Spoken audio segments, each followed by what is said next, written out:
Anyway, we're going to get started, so we'll call to order at 7:05 Mountain, and it's good to see you here, Richard. We haven't seen you in a while. You're coming up. Good evening, Aaron, and hello, JJ, too. The band's all here. Oh. Okay, so since we are called to order, Madam Secretary, if you would like to take the attendance. Sure. Arrowwood here. Bracco? Present. Sizelski?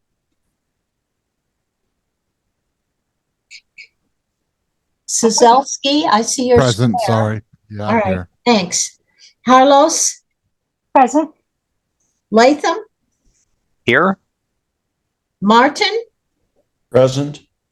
Moulton? Present. Rowlett? Here. Right. Rufo? I'll come back to Rufo. Mike Seebeck? Hello. All right. I'll call the alternates. Tommaso? Rich Tommaso? Roberson? Present. Okay. Greg Deal? Roger Roots? Present. Data Logan?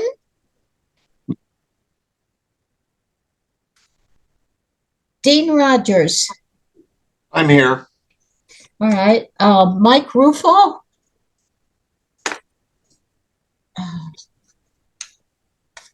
If someone could let me know if he comes in the next minute or two. Yeah, I did send him a private message, but I know he has his kids' soccer, so that could be what's going on. Yes.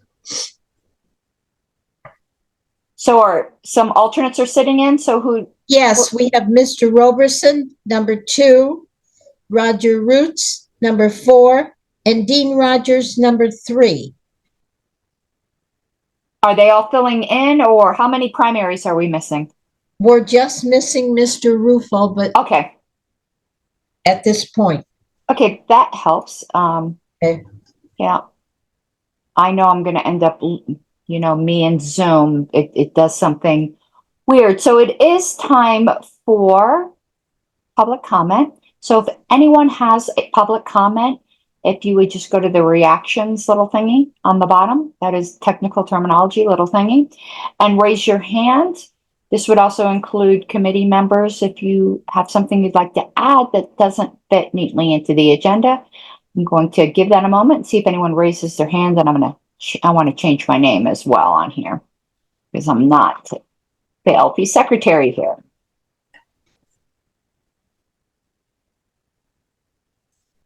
Okay, I don't see any public comment. So we have the approval of the minutes. I saw your email, Madam Secretary. For the Bylaws Committee, it's super informal, whatever notes you take. We don't need to approve those because it's not an official meeting. So you take your time with that. Still send it over to the list, but we're not going to do any kind of formal approval on that because, again, that was not a mandatory meeting where everyone gets to come. Well, everyone gets to come, but there's no dings, there's no black mark next to your name if you didn't come there. The committee members are encouraged to, but not required to come. But we do have to approve the minutes from the January 4th meeting. Those are in the agenda.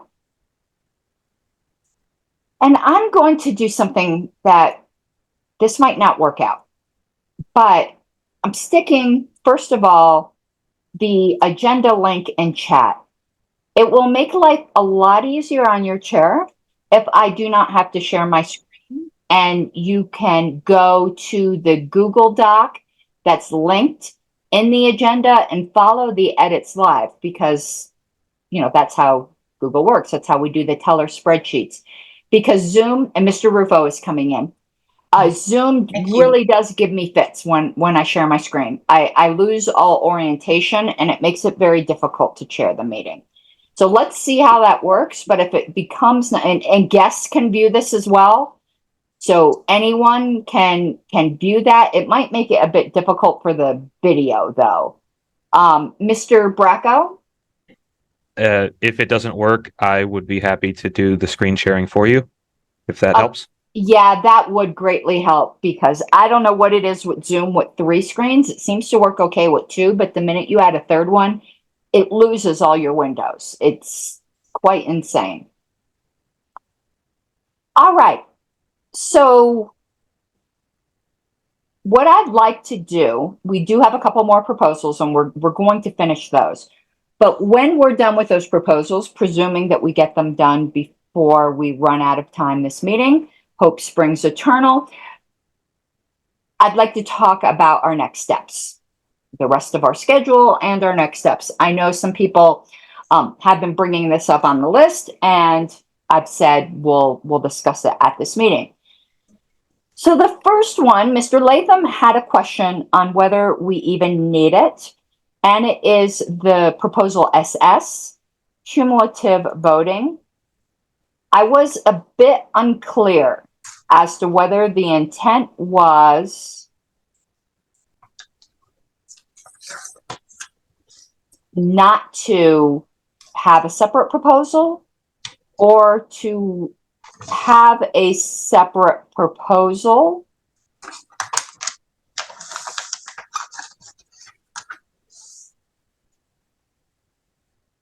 Thoughts on that, Mr. Latham? Well, just to maybe the origin story for that was in anticipation of some kind of restructuring proposal that would include cumulative voting. So I recall just being tasked with putting that piece together. But that language was basically incorporated into the restructuring proposal. So in my mind, that kind of made that proposal unnecessary. But I mean, just in reflecting on it, I mean, I'll just defer to the committee what they want to do. I don't think it's needed, but I can, I thought, what if we didn't have the restructuring proposal? My sense is actually it's still a decent idea anyway to elect the at-large members using cumulative voting if for some reason the restructuring proposal were to fail. And it would be the JC as well because the JC's, okay. Yes. So maybe it's worth just having in our pocket or in the report in case it's needed. So, I'm good either way, but that's my take on it. This is the chair's thoughts on it. Would love to hear your input. I think we keep it as, remember last meeting, there was quite a bit, it might not have been last meeting, the last actual meeting, not the town hall. There was some discussion as to, and this actually came up, I think, in the town hall, whether the restructuring proposal was divisible. And I think the committee was pretty united in it. We did not believe it to be divisible because we had worries about eliminating regionals without adopting cumulative voting. Of course, the delegates on the floor can amend it that way, but our preference was to oppose it being divisible. I think we have a much stronger case if we can say we consider this proposal not divisible.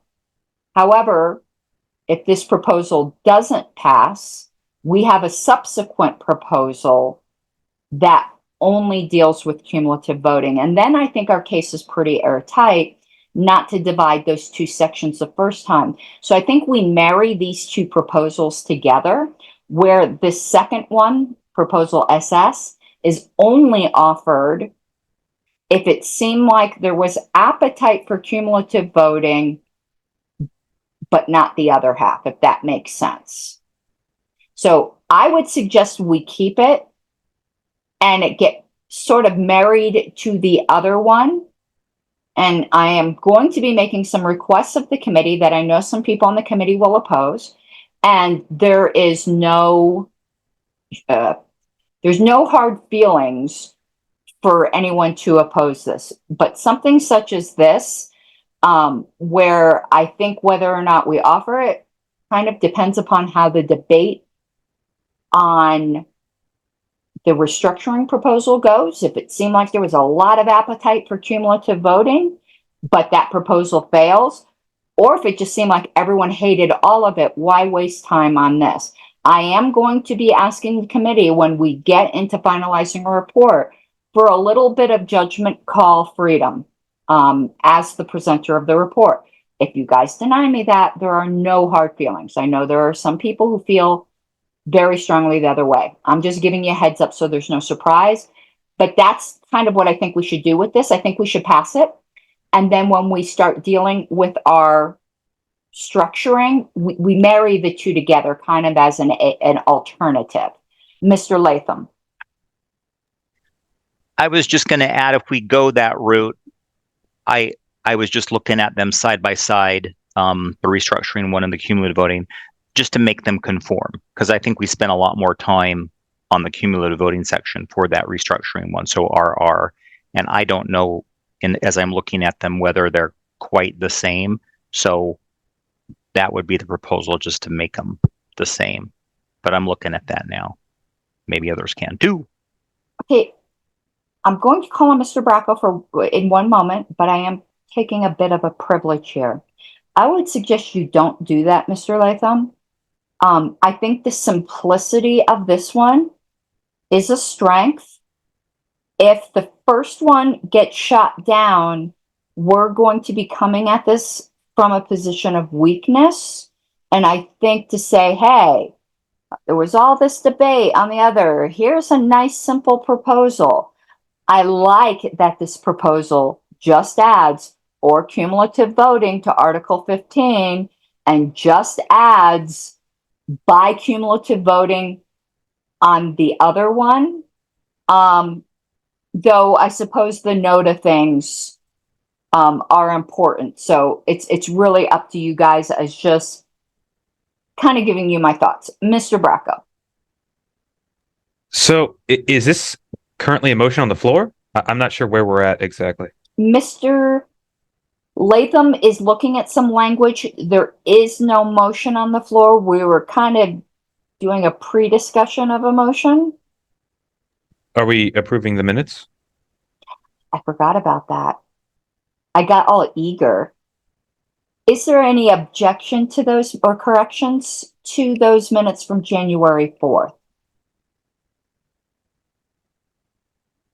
Hearing none. Sylvia, you got the go ahead for that. So now we're back on this. Mr. Latham. Yeah, as I look at that side by side, I mean, I'm good either way on keeping it simple or using it the same way. I see pros and cons of both. So you've persuaded me off of my let's just copy and paste from one to the other. It's again, it's entirely up to you. I forgot about the whole NOTA thing. Let me look at that. Which one was the restructuring? I'm looking at the town hall. R. Okay, I'm looking at the town hall report to try to find that. Oof, this puppy is long. QQ. R. Okay. Well, obviously the change to Article 15 is the same. And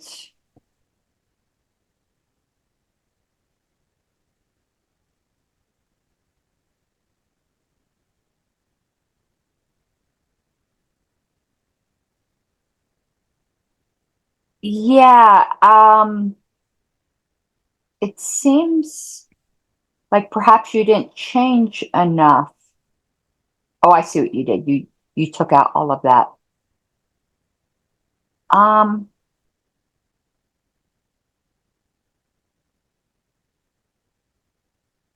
kind of now talk myself out of what I said and think,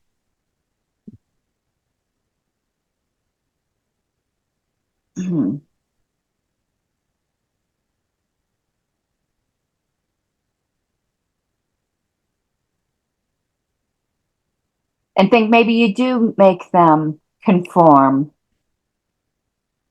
Leaving it up to you, Mr. Latham. We actually don't have a motion on the floor at this point, so let me know your pleasure here. Mr. Martin has a comment, I see. Mr. Martin? Yeah, I'm just noticing that in RR, you have the material on how NOTA will be handled, whereas in SS, there's no mention of NOTA at all. It's just not covered.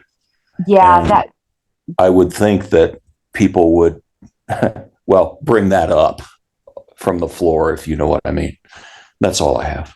okay, I stuck on, I'm gonna hit a hard return here, on RR on page 3. This is the language, excuse me, on SS on page 3. I pasted in the language from RR because maybe perhaps we would want to make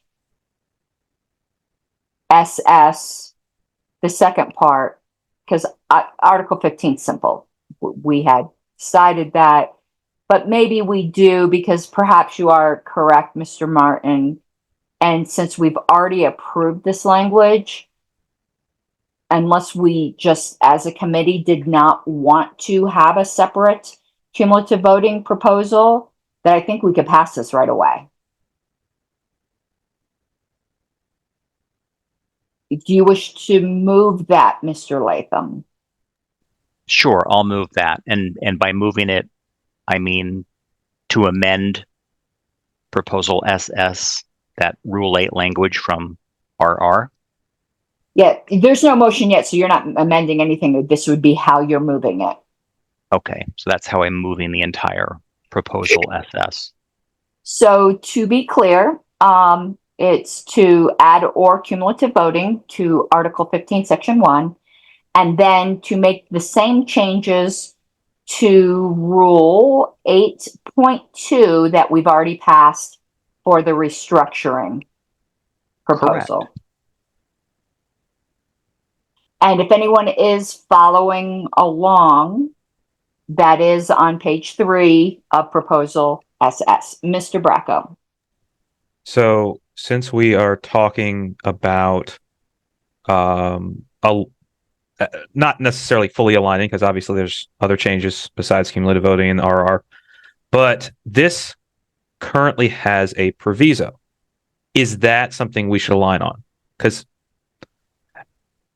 while I like that RR did not have a proposal or did not have a proviso, if we're on this, like I think as you said, we're not in a position of strength to pass something.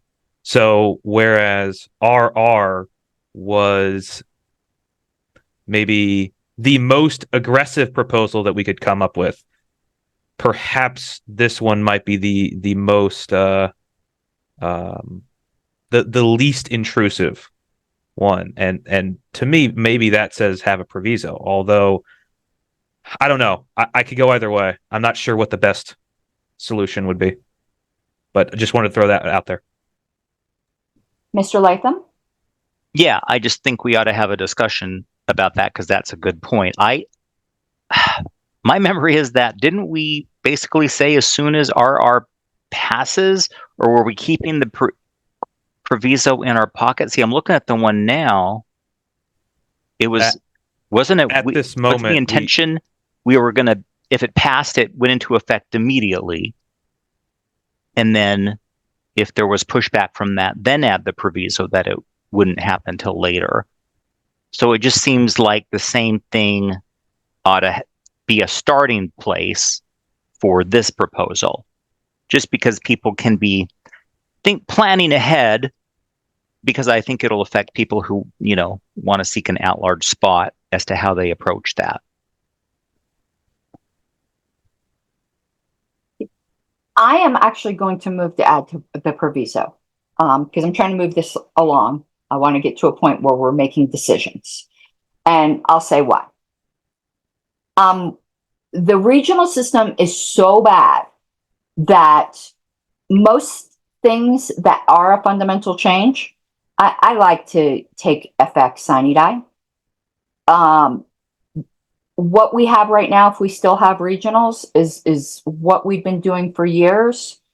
Do not want to keep regionals and then immediately go to cumulative voting, though the teller team would be prepared for that because we're prepared for RR. But this proposal, I have the opposite thoughts of. I normally am against eliminating provisos. The only reason I was in favor of that for RR is because the regional system is so bad.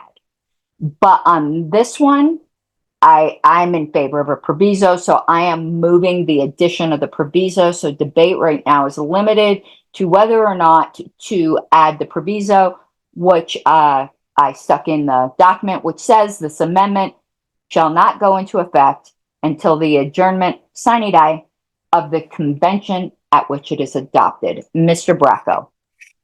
Just so I'm clear, I see this proposal as having already had a proviso that it was moved with.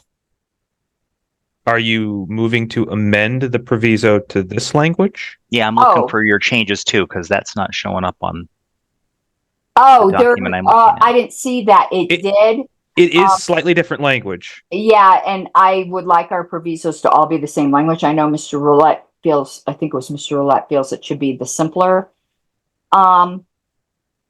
language. So, yeah, and I don't care either way right now.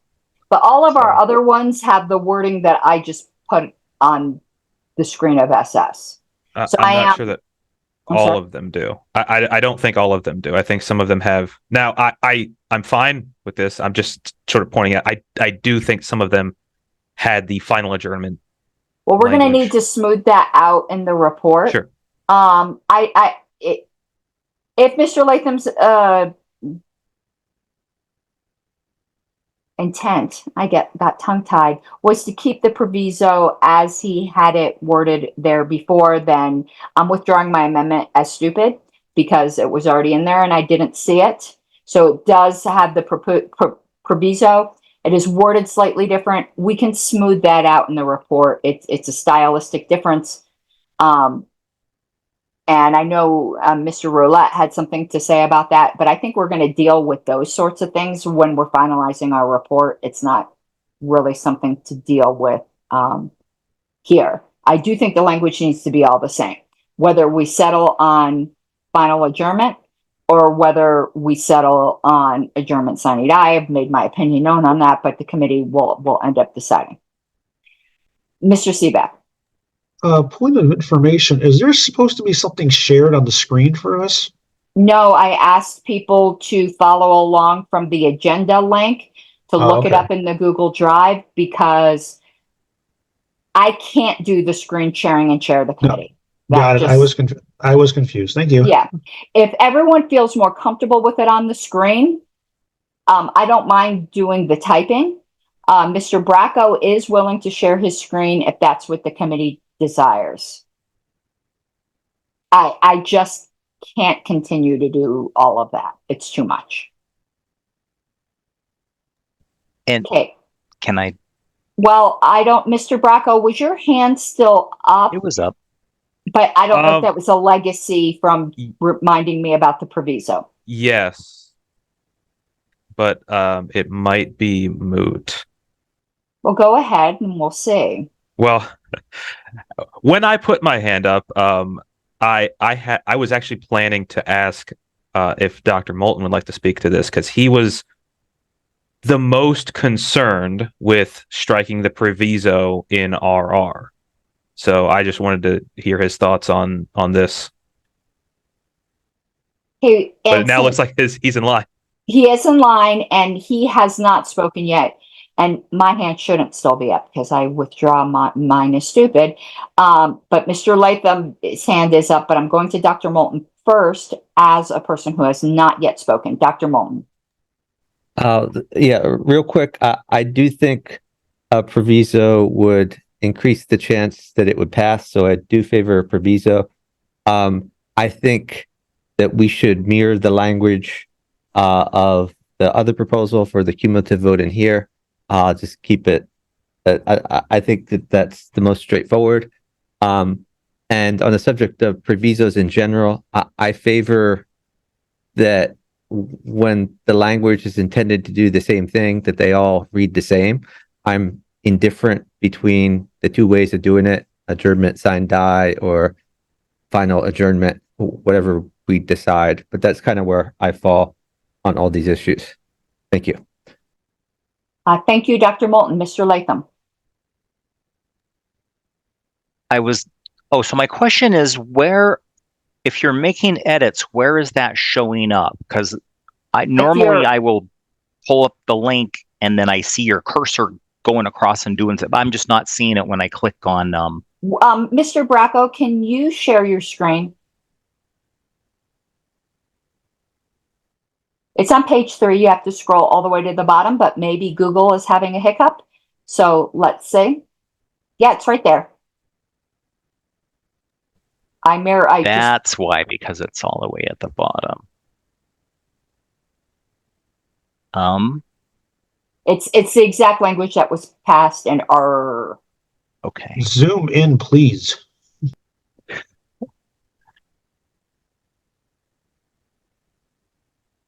Okay, now I see it. Thank you. Much better, thank you. So are we ready for a vote on SS?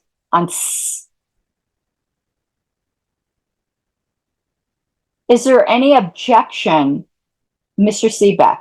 Would the chair please state the motion? Certainly. It is and I think right now it stands alone, and we're going to deal with tactically how to handle it. And I already stated what my suggestion is going to be, but we're not voting on ordering things right now, but it is to marry it to the other one as an alternative.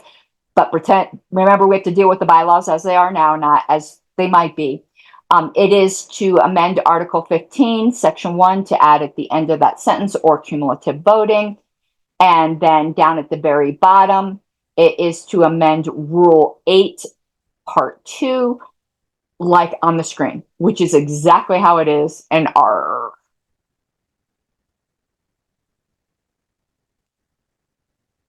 With that proviso. I like how Paul highlighted that to be like, don't forget, don't be dummy. With the proviso of it not going to affect until sine die / final adjournment.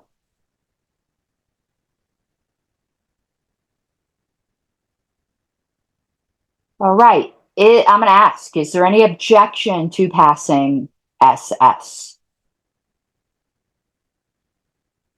Seeing none, we're moving on to the next one, which is the last one, which is TT, but it's only the second part of TT because we passed the first part. We divided it.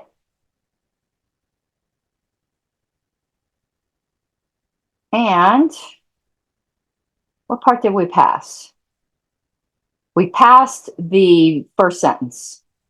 Where we left off was the second sentence: the National Committee shall ratify the count and computation by a roll call vote. I had some language that I don't know if Mr. Bracco has handy. I'm looking in my email right now. And just, Madam Chair, I did put an amendment in the list. When? Let me pull up the email.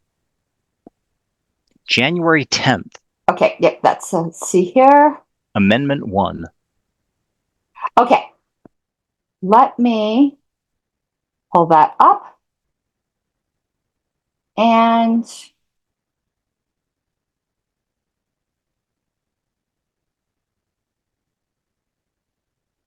hold on. It does not.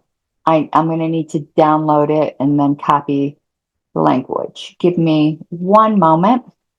And I'll stick that down at the bottom of the screen, sort of the way we've been doing. Great. Where to download? Okay.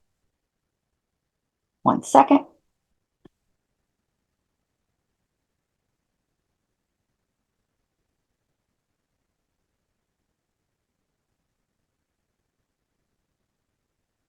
Yeah, this isn't exactly the same language I had, though.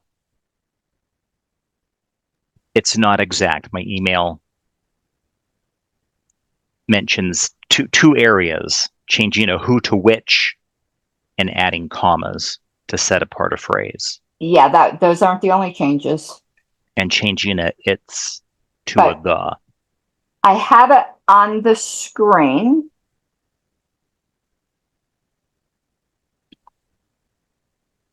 And okay, what I see on the screen is not the amendment. Hold on. It is what was in your attachment. I'm looking at your attachment right now. I wonder if it's a newer attachment. I'm looking at your attachment from January 10th.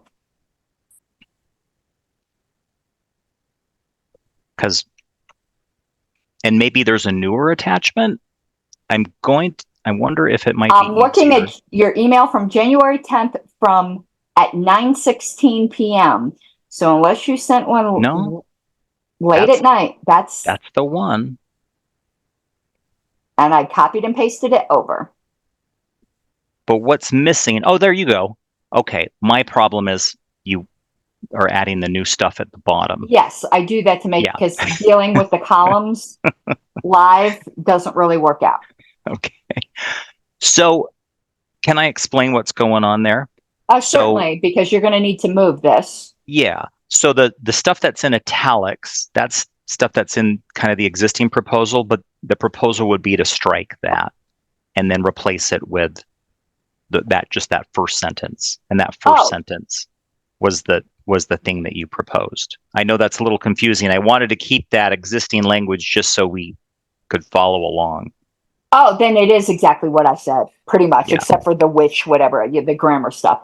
I thought you wanted to keep that last sentence, and that's what was giving me Forrest Whitaker eye. No.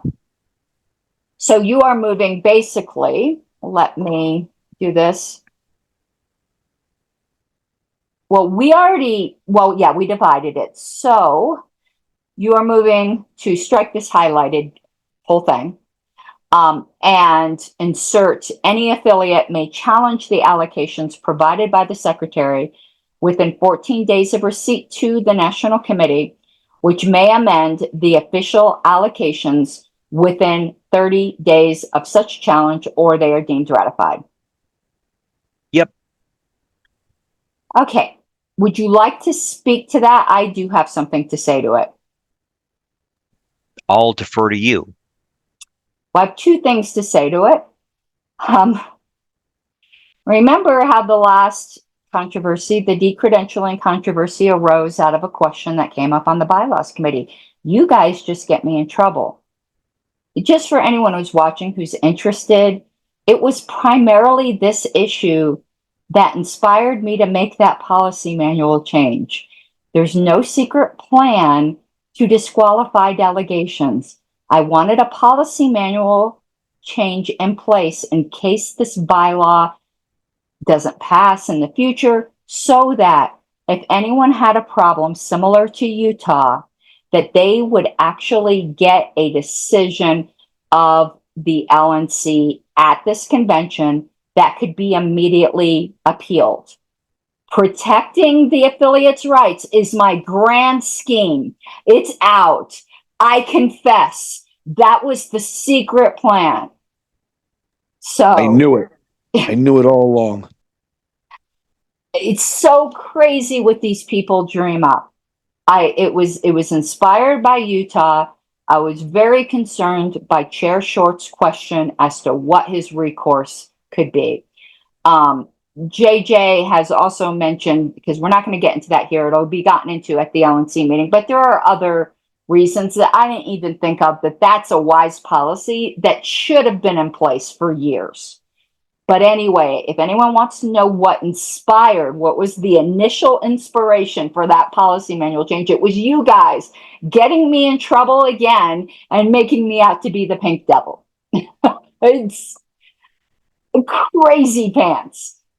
So just now to speak to the actual proposal, I think this is a good way to handle it.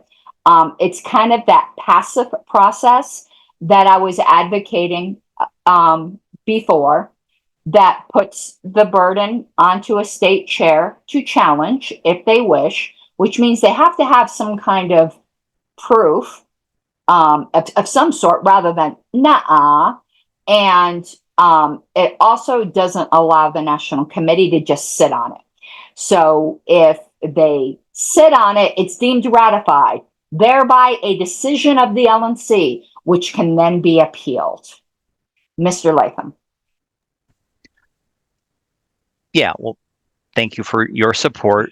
That it's language that you suggested, largely. I changed it a little.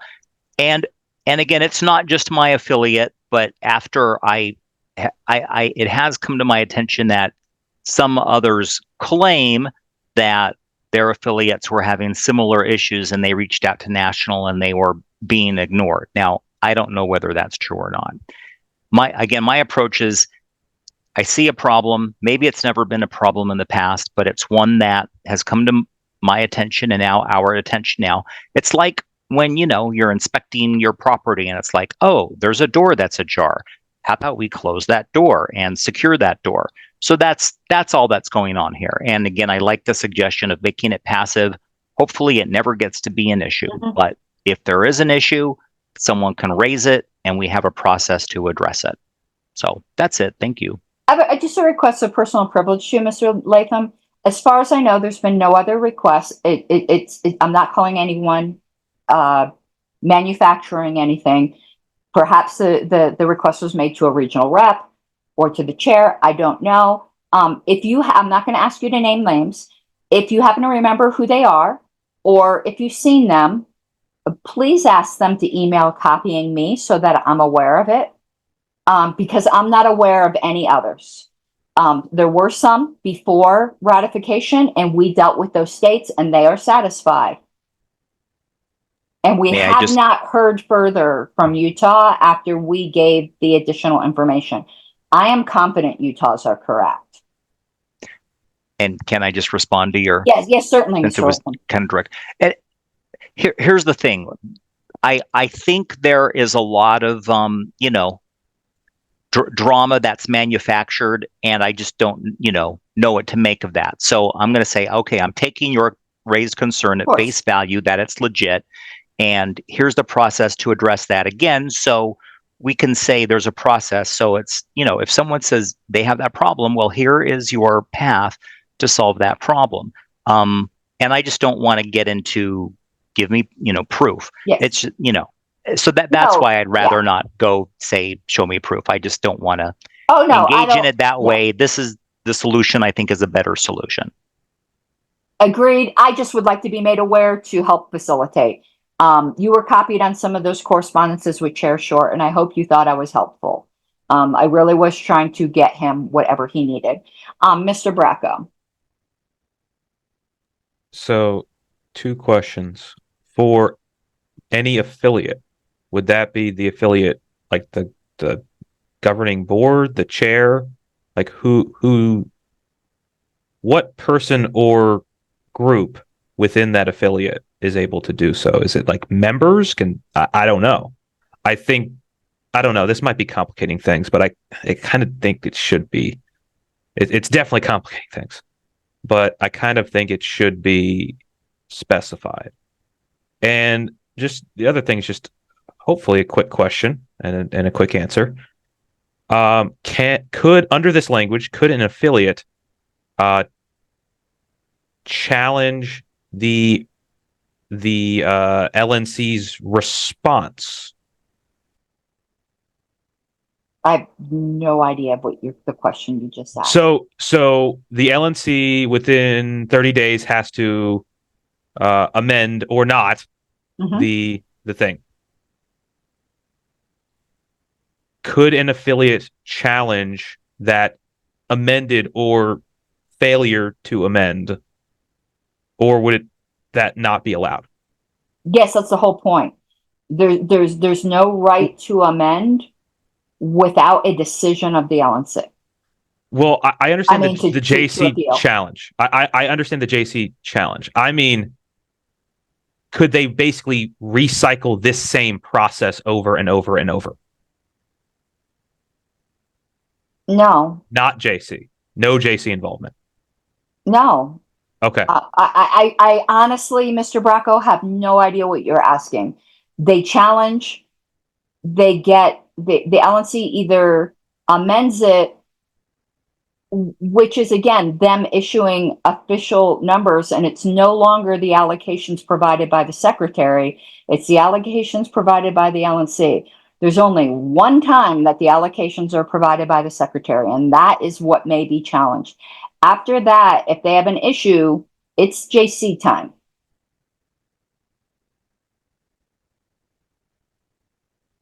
Mr. Latham.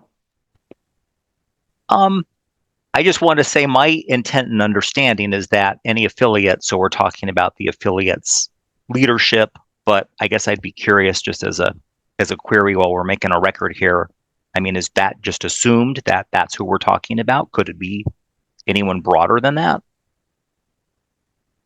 I'm taking that as a point of parliamentary inquiry and how I would interpret this. Yes. A member does not speak for an affiliate. This would be how an affiliate's own bylaws determine who can speak for the affiliate. It's generally the chair. Some affiliate bylaws diffuse that power out. We cannot address that in the national bylaws. It's whoever can speak for the affiliate. 99% of the time, it's the chair. Whether the chair needs authority from their own board or whatever it might be, that's going to be different according to their bylaws. But no member can claim to speak for an affiliate or claim at all to be speaking for an affiliate. That's kind of like the whole point of the Michigan lawsuit. So no, it would have to be the leadership in some sense, but that process will differ according to bylaws.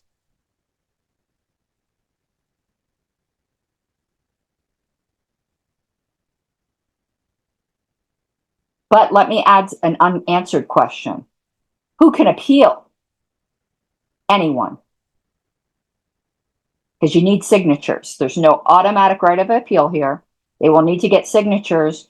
Any member of that affiliate can appeal. And in fact, because their challenge may affect numbers in other states, for instance, in the Utah example, if in fact Utah was entitled to an additional delegate, which again, I am confident those numbers are correct.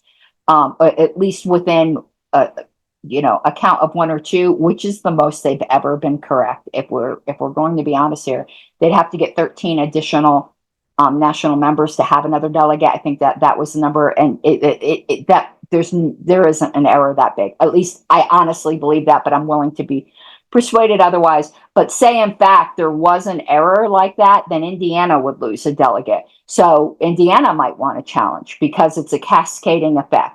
So while only an affiliate can challenge, once now obviously if it's ratified, the only one who's going to appeal is going to be that affiliate, because it just wouldn't make any sense any other way. But the amendment can be challenged by anyone in the party, and that's a good thing. But they have to get the signatures to show that enough people believe they have a case.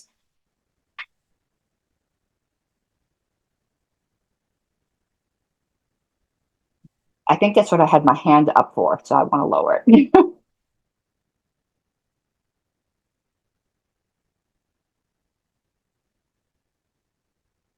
Mr. Latham. So maybe we're ready to call the question. Well, there's actually two. I was just thinking of that. So the first one I'm going to ask, because it was already previously moved, but then divided. So the first thing we have to do is strike that highlighted. No, you're striking and inserting. So actually it is in one thing. We need to do that and then actually adopt it. So is there any objection to striking the highlighted language and inserting in the non-highlighted language? Okay, hearing none. I tried to edit on the screen share. That was fun. I do that in my shows all the time. I try to scroll on the share. So we are on the main motion now. I'm going to ask, is there any objection to adopting that to get inserted into that section where we already adopted the first part?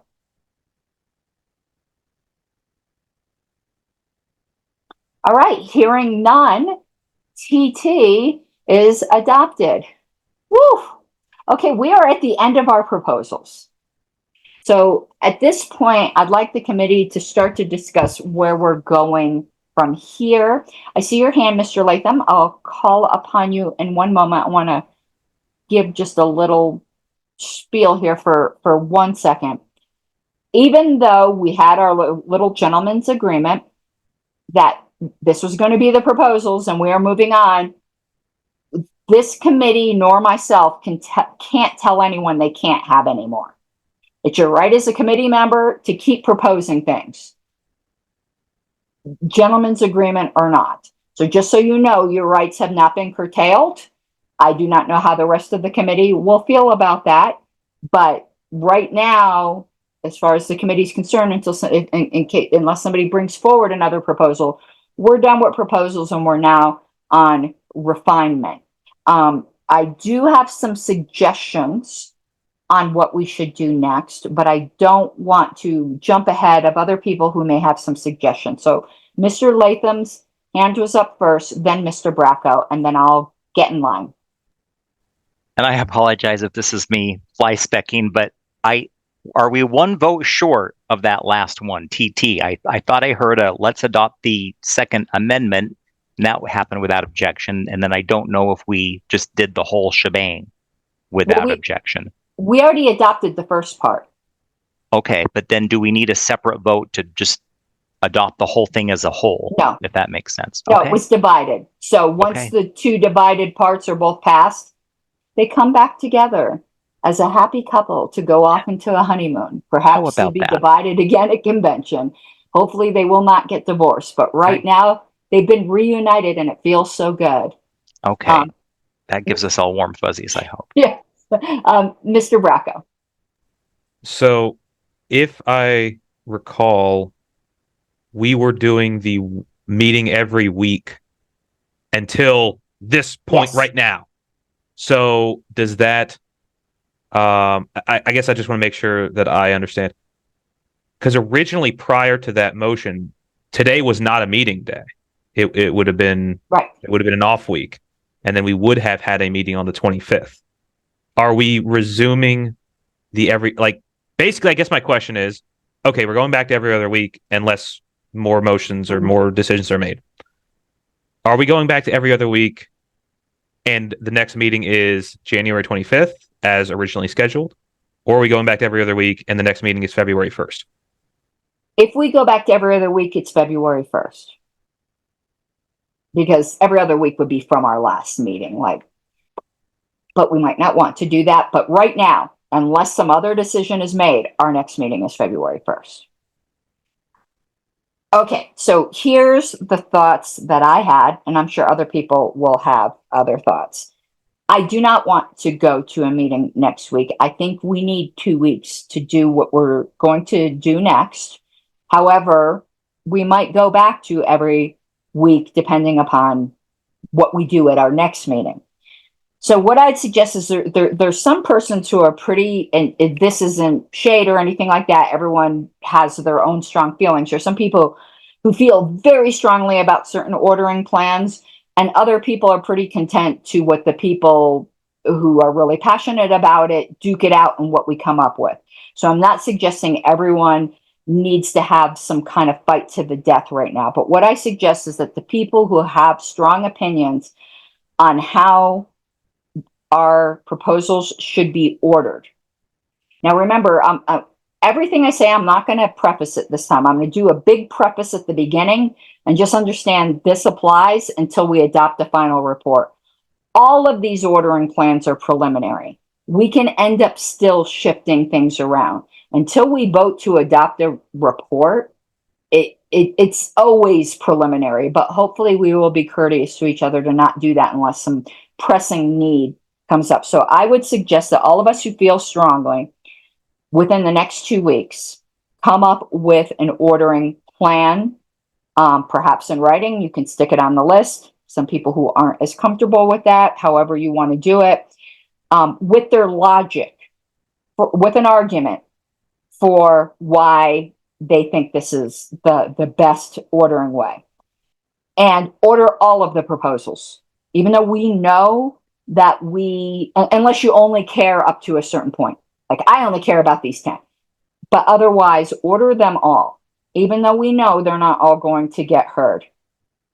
And in your ordering proposal, if you think there's some that now, after seeing everything we've gone through, just aren't that important for this time, make cut recommendations in your ordering proposal to say, we should just put this one to a recommendations report or an after convention report that goes to the next committee. Everyone who has an ordering proposal next meeting, I suggest that they give 5 minutes to present their arguments, and then we will try to come up with a consensus on what we can. Like, I think we can all come to some kind of agreement amongst each other through bargaining, whatever it might be, for a certain number of these. And if we have to do a ballot on some of the more contentious ones, we can do that over email. So I suggest we take 2 weeks to come up with your vision, whoever has a vision, as to what the order should be. And that's what our next, as well as things perhaps to be cut. And you could certainly discuss it over email. And then once we have a preliminary ordering proposal that we've all kind of settled on, and which no one is going to be 100% happy with, but it's what the committee has come to a consensus on. My next suggestion, which we don't need to vote on this, is to do what Dr. Moulton had said, which is at least on the top, maybe 15, which is 15 to 18 is what realistically, if there aren't a lot of interrupting motions from the floor, and if credentials doesn't take all day, reconcile yourself to the fact that nobody's proposals in platform or bylaw may get heard if we argue about credentials for an entire day. Just settle your spirit with that so you don't get very bitter like I've gotten in the past. We will do our best to make sure that doesn't happen. And then once we have like our top 18, whatever it is, we start sending out a staggered survey, meaning we don't plop on delegates or members' laps like the survey with a million questions on it for 40 proposals, because they will hunt us down and murder us. But that we send out a survey with our top 5, and then the next 5, and then every few weeks, or maybe every, send out a survey. Though I have to clear this with the party chair, because again, there's the whole editorial calendar. And we might tweak our ordering depending upon the responses we get from that survey. So now I'd like to hear everyone else's thoughts. I saw Mr. Seebeck's hand up first, then Mr. Bracco. Yeah, I've got a question. I don't know if this is something we can answer right here, and maybe it's just overthinking it. I don't know. Are there any proposals in this pile that put ourselves in the position, depending on how they're ordered, if one of them passes or fails, it impacts other proposals? I know we're supposed to be treating each individually as starting from the base of the current bylaws, but there's always a case where there could be an if therefore creep. I'll give an example of that. We have several proposals on the Alabama side right now where the wording that's proposed to amending would be affected by a different proposal, which is going to be heard first. And it would cause some of the wording of subsequent proposals to become outdated or incorrect.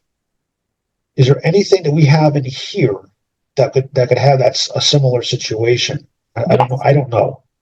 Yeah, I did a chart of all the ones that are talking about same, and I can send that link out again. I shared it last time. I'll update it with what we passed today. I did a chart of proposal A affects bylaws, Article 10 and Rule 2. I'm just pulling stuff out of my booty. And then in the chart, you can see, proposal R also deals with those sections. So when you're thinking about your ordering, don't only think about importance. There can be some that are less important, but because of this waterfall effect that Mr. Seebeck mentioned, that a couple should go together so that it makes sense to the delegates. And I will shoot back out that chart again so that everyone can keep that in mind when you're coming up with your ordering proposals. What I'm also going to send out to the list, and let me make a note of this, is this happened in Colorado with our last bylaws report, which was ginormous because we added dues paying members. We never had dues in Colorado, and it impacted so many different areas of the bylaws. So I'd like you to see the report that got generated from Colorado to see how we handled, this is dependent upon this passing. This will be the language if both A and B pass. This will be the language if just B passes. It gets very complex and you start using some purple instead of just the blue and red. So I'll send out a copy of the Colorado report so you can see how we handled that. But you want to keep proposals that are touching the same area unless you've got, and of course, other people can disagree. This is my opinion. Close together, even if only one of them is super important. Other people might come up with other schemes. Mike and I have been doing this a while in Colorado, and that kind of tends to be the way we've been handling it. So I would suggest you come up with like your most important ones and then kind of take a glance at other ones that may affect the same section. Just to add to that, it can get a little crazy without a roadmap on some of these, no doubt. But I can also tell you this. If we can explain it to ourselves on those types of dependencies, we can explain it to everybody else. And I can also say that it can be a little nuts, but we should be able to get there. Yep. And there might be some that touch on the same area that we end up dropping. Mr. Brock, I'm sorry. One last thing. If people look at that, if you're confused at what's going on, please ping myself or Karen Ann, and we'll do our best to help walk you through it. Okay, I had Mr. Bracco, then Mr. Roulette, then Mr. Latham. Mr. Bracco.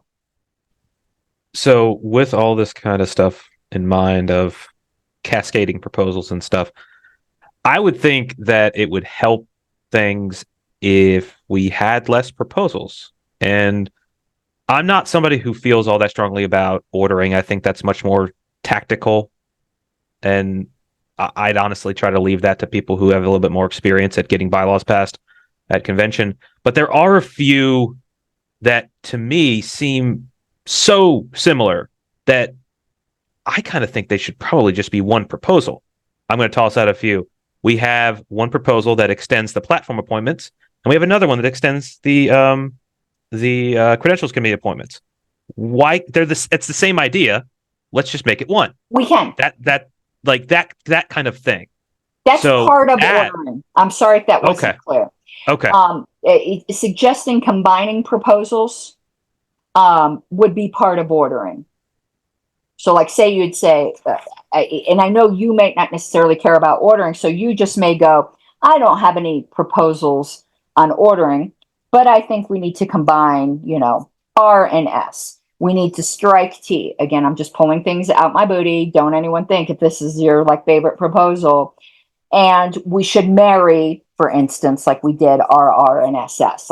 Those are other recommendations. But that's what I hope next meeting will be, that we talk about all of these things and kind of come to some sort of conclusion and have a vote on the very few, and maybe there won't be any. Maybe we'll all be so agreeable, though libertarians aren't known for that, but maybe we will be so agreeable that we do come to some kind of consensus next meeting. But I'm hoping everyone comes prepared, intimately familiar with the interplay in order to try to come to some kind of consensus.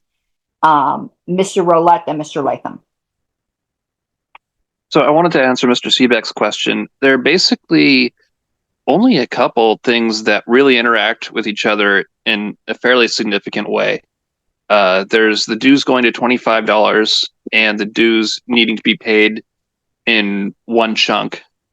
Those and there's a way to deal with that. There's another issue with the dues, but Proposal O has language already in there that says if Proposal P passes, then this part of it gets changed. So that's not a big deal. And there was one other one where it's two things that affect the same. There's one other one essentially that's not that important. And I spent like about an hour on this earlier today, and it's totally possible I could have missed something. Everything else, it seems to me that you had two things affecting the same article or section. If you pass them both, A creates no conflict, and B, no language overrides the other. They fit neatly together, like well oiled. So those, I really only see a couple of places where you've got cascading effects, but I could be wrong about that. And I sent it out in an email just like a little bit ago. And Mr. Roulette, just an FYI, I'm going to take those ones that you noted and I'm going to bold them on that comparison chart so people know that you identified those, and we may identify more, but so that work is preserved. Mr. Latham. Two points. One's a question. I'm looking at the ordering worksheet, and I just was looking at that top part, and it only goes to AA. And maybe it's should be expanded, or it is expanded, and I just can't tell how that's done. So I was wondering if there's an expansion coming, right? Because we're already to no, what? I have TT. TT going down, but then it only goes to AA across. If that makes sense. What? No, mine goes to TT. Hold on. Those column numbers at the top, those are generated by Google. So along the top, row 1, ID, the first set of numbers up through 18, and you notice it skips some, those are bylaws article numbers. And then it starts again with 1 through 10. Those are rules. Okay. And maybe I should title it B3, okay. B4, whatever, to make it clear that it's bylaw, and then R1, R2. Those things up at the top are column numbers that are assigned by Google. So ignore that first thing. I thought that was, like proposal A relates to proposal L. Okay. No. So if you go down, it goes all the way down to TT. Actually, so I have done them all. I actually don't need to add SS and TT. I thought I still needed to do that. So you can see at least ones that touch on the same article. So it will give some clue, so you don't have to go searching to see which ones may impact each other. Okay, great. Thanks for that clarification. Did you have more? Because I had one more. Okay, go ahead. So just, I wanted to throw this out. This is more in terms of a strategy question, or other people's thinking, or maybe to start thinking about it. Like, let's say the restructuring one is, the most consequential and controversial. Is it smart just to start with that, get it out of the way? Or do you want to save it for later? I'm just curious what people are thinking about that strategically. I'm just here to learn. I don't know that I have a strong, so I'd be curious in people's thoughts on that, and how that may affect, everything going forward. Okay. I'm sure other people will have thoughts on this, so they can get in line. I'm going to answer your question, and I'm going to get onto what I had raised my hand for. I do not believe starting with something dramatic. I believe that platform proposals and bylaws proposals are a sales game that you want to get an easy yes. So what you start out with is something to ease them into it. So we find one that's something that needs to be fixed, that should not go into amendment time, that the question will probably be called on it within that first protected amount of time, or perhaps even do that one with that protected amount of time first, because it's whack, it's too long. We have a proposal on that, but that you start out at least with one easy one, sometimes two. Then you move into the ones and that's my philosophy. The committee might not agree, but I've, done several successful platform, at least, committees. I know bylaws is a little bit different than platform. Now, now I know Mr. Roulette, my view of things which impact others is a bit more expansive than what Mr. Roulette said, where he's like, these are the ones that actually cause a potential blue screen. You know, it's a potential conflict. From doing a lot of at least state level bylaws committee, because the way you need to show the proposal on the screen is the language as it exists at the time you're proposing it. Say you have 3 proposals to amend Article 1. I'm just, again, pulling something out of my butt. They go into effect immediately. I'm going to have Mr. Crum doing the secretarial portion of this. If we have our first proposal on Article 1 that passes in the beginning, and then 10 proposals later, we have another proposal on Article 1, he's going to need to try to figure out on the fly that what he shows on the screen reflects what was passed 3 hours ago. Or if it didn't pass, or part of it passed, people start getting confused going, wait, shouldn't the screen say this? Or wait, our current bylaws say this, and we are explaining 1,000,000 times that changes, unless there's a proviso, go into effect immediately. And some of ours have provisos, so we'll be explaining why the screen reflects this and not that. So I tend to think that unless it really is going to cut into your time, you do all the proposals dealing with a certain section together. And so that you're not looking at that same section of the bylaws again 3 hours later, because you will waste more time explaining this kind of stuff when you could have gotten another proposal passed. So I can tell you in my ordering proposal, I am going to be thinking of that as well. It's not just importance, it's keeping things clean and understandable to delegates, because even seasoned delegates start to really get lost in the weeds with that. I don't know who was next, but I know who has spoken least, which is Mr. Martin. So I'm going to go to Mr. Martin, then Dr. Moulton, then Mr. Bracco again.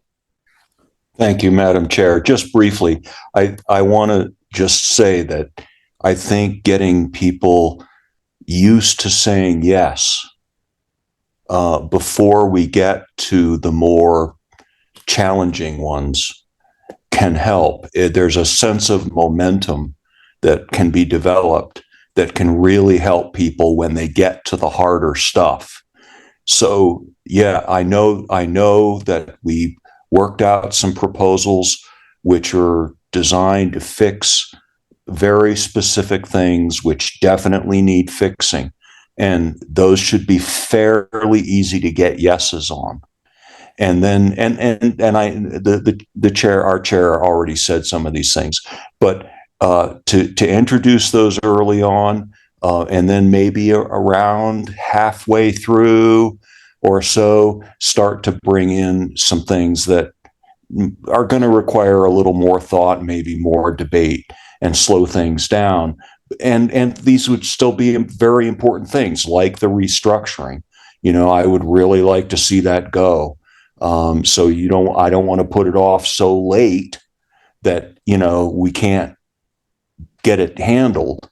But at the same time, I think leading up with some simpler stuff that people are going to nod and say yes to, so that they're used to saying yes and they feel like there's a momentum and that things are going well. And then that will help get the more challenging stuff done. That's all I have. Thank you, Madam Chair.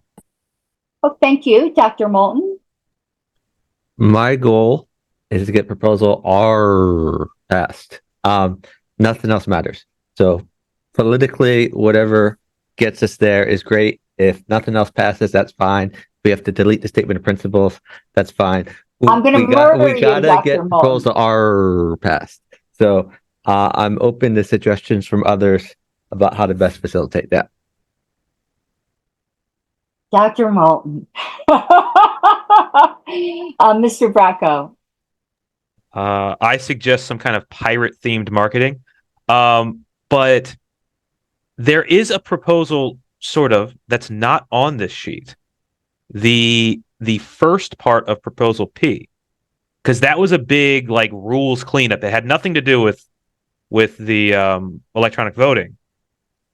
I think it was basically balloting and nominations cleanup. And I just noticed that because that completely struck Rule 9 and Rule 10. And according to the spreadsheet, nothing touches those. So that just was like, wait, that doesn't make sense. There's that one that gets rid of them. Of course, that touches them. So I think that one needs to get added. And that one might get complicated because it touches a lot of rules. And I have to tell you, while I do think that needs to be cleaned up, I'm seriously considering, like, maybe we don't do that. That we just leave our rules kind of messy and get the things passed that are more important. And that was my baby. I spent a lot of time on that. But I have a feeling it's going to overly complicate some of the other things that are very important to this committee. So that is something I'm going to be looking at in the next 2 weeks. I think our rules need a complete rewrite. And there's some things we would like in there before then. And maybe this just isn't the committee to clean up the rules. And perhaps that's a recommendation we're going to pass on to the next committee. Again, that cleanup is near and dear to me, but I think there are other things that are more important to this committee. And I hope everyone starts looking at their own proposals that way to try to prioritize what is more important to get passed, even if there are some things that are personally important to us. So I didn't leave that off that list on purpose, Mr. Bracco, but I have been thinking that unnecessarily complicates things for everything else we need to do. And I'm like almost 90% at where I'm going to be saying, let's skip that one. Be that as it may, I think, because I mean, maybe we look at this and it's like, oh, it's actually not so bad. Yeah, again, I haven't done the work yet. That's why I said I'm 90% there.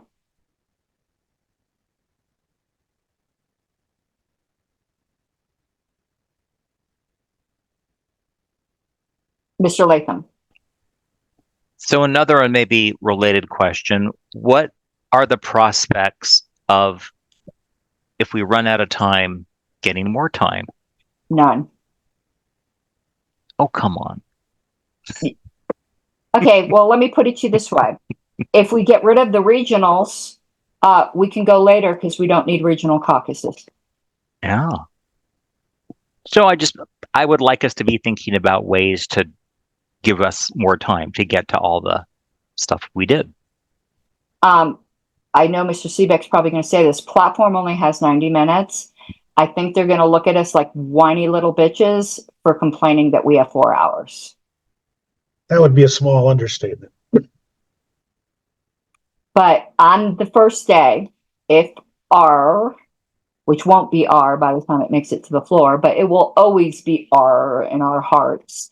If regionals are struck, we can gain an hour if people don't mind. Like, we might have to reconvene after dinner. I don't know. I'll need to talk to the convention oversight committee. But the potential is of gaining an hour, or it's an hour and a half on Monday. If we can keep quorum and attention that long. Remember, we kind of like love bylaws because we have a sickness. Platform claims dibs on that hour. Yeah, the platform's not getting moved up in the schedule. That's not happening. The votes aren't there to do it. I just know that. Anyway, you can attempt to do it, but let's please, when we're on this committee, advocate for the interests of this committee, and then when we're on bylaws, platform, advocate for the interests of platform. I know that gets difficult when there's some of us who are on both committees. But the fact is, most people do not care about bylaws as much as we do, and it's a big ask on the first Friday night to have people stay later. So I still stand by my original answer even though it's theoretically possible, I don't think we're getting extra time. Mr. Rolette. Yeah, if there's extra time in the convention, even being on the bylaws committee, I'd like platform to get more than 90 minutes if it's at all possible. So, and I'm passionate about bylaws. But platform's getting screwed. Thank you.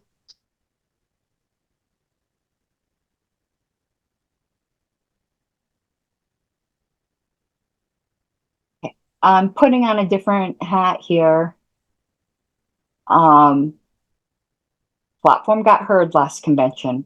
Bylaws did not get heard at all. We need to stop this kind of practice, but it has happened. Platform did not get heard at all in 2020, and we speed round through it in 2022 and got 14 proposals passed. Bylaws only had several proposals heard in 2020 and none in 2022.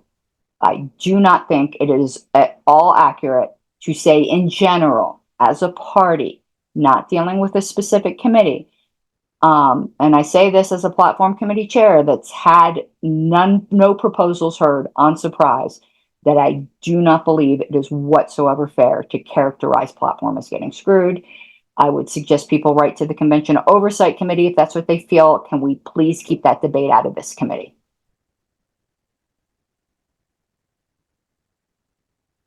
Okay, anything further on what we're going to do next week? Any thoughts, any different suggestions than what I outlined?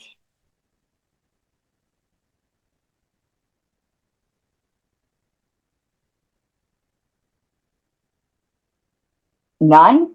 So our marching orders then are, over the next 2 weeks, please look very carefully and ruthlessly at our proposals. What I am going to give you to equip you to do this, and I hope to have this to you over the weekend, is I'll send out a link, though most people have it, to that chair's ordering proposal chart. Again, that is just so you can see in graphical format where everything overlaps. Going to send you a copy of the Colorado report so you can see how in report format, at least in Colorado, how we handled overlapping proposals.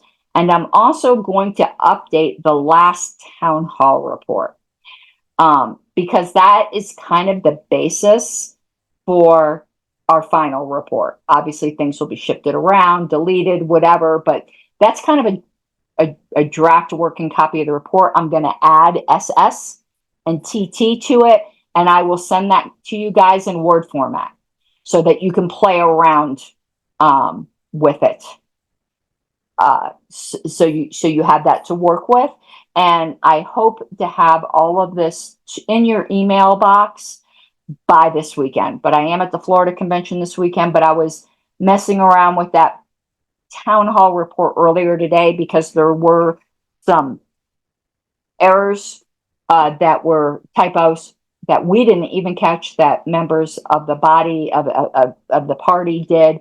I fixed all those, so I'm going to add SSTT and get that over to you guys. So I only have a little bit of work to do, but I do have to pack for Florida, and I still have to punch back into my job for a little while. I got an emergency email from my boss when we were at this meeting. So we're going to end early tonight if people don't have anything further. Mr. Latham.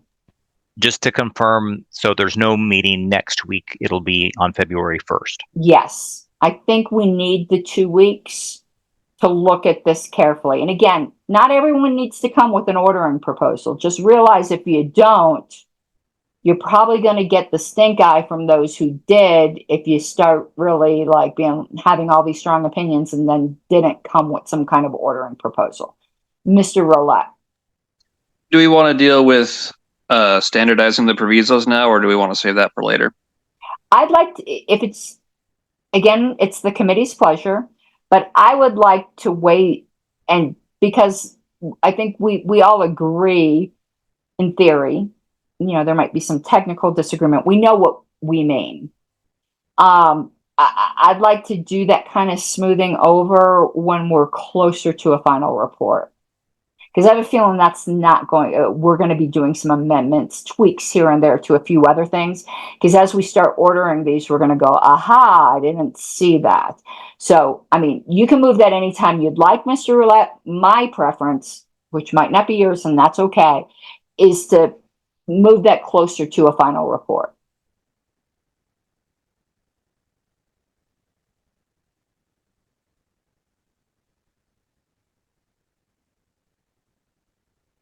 Okay, everyone. We're ending 40 minutes early. So I appreciate that because I do have to punch back into my job. So I think with that, we will call ourselves adjourned at 8:25 Mountain, 10:25 Eastern.